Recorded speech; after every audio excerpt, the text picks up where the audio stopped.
Powered by NBC bearings, భారతదేశపు మొట్టమొదటి bearing తయారుదారు. Kaleshwaram నివేదికపై ఇవాళ ఉత్తమ్ సమావేశం. అధ్యయన కమిటీ సభ్యులతో భేటీ. రేపు కేబినెట్ ముందుకు రిపోర్ట్.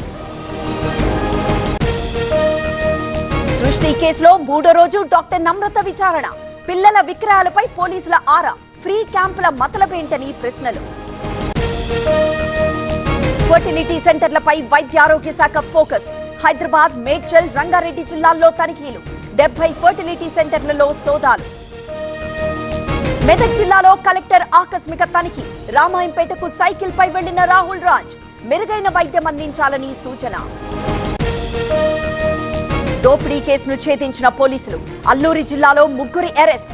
15 లక్షలు స్వాధీనం. గుప్త నిధుల కోసం తవ్వకాలు. శివలింగాన్ని పెకిలించిన దుండగులు. పెద్దపల్లి జిల్లా తొగర్రాయి గ్రామంలో ఘటన. శ్రీశైలం జలాశయానికి కొనసాగుతున్న వరద. 6 గేట్లు ఎత్తి దిగువకు నీటి విడుదల. ప్రాజెక్టు దగ్గర ఇన్ఫ్లో 1,03,000 క్యూసెక్కులు. తిరుమలలో కొనసాగుతున్న భక్తుల రద్దీ. శ్రీవారి సర్వదర్శనానికి 15 గంటల సమయం. 20 కంపార్ట్మెంట్లలో వేచి ఉన్న భక్తులు. అపార్ట్మెంట్ 5వ అంతస్తు నుంచి దూకిన మహిళ. హిమాయత్ నగర్ లో పూజ ఆత్మహత్య.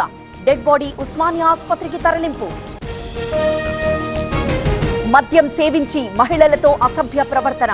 కానిస్టేబుల్ ను అదుపులోకి తీసుకున్న పోలీసులు. వాసాయి రైల్వే స్టేషన్ లో ఘటన. ధర్మస్థలలో కొనసాగుతున్న తవ్వకాలు. ప్రత్యక్ష సాక్షిని స్పాట్ కి తీసుకొచ్చిన అధికారులు. మానవ అవశేషాలు గుర్తింపు. పవర్డ్ బై ఎన్బీసీ బేరింగ్స్, భారతదేశపు మొట్టమొదటి బేరింగ్ తయారుదారు.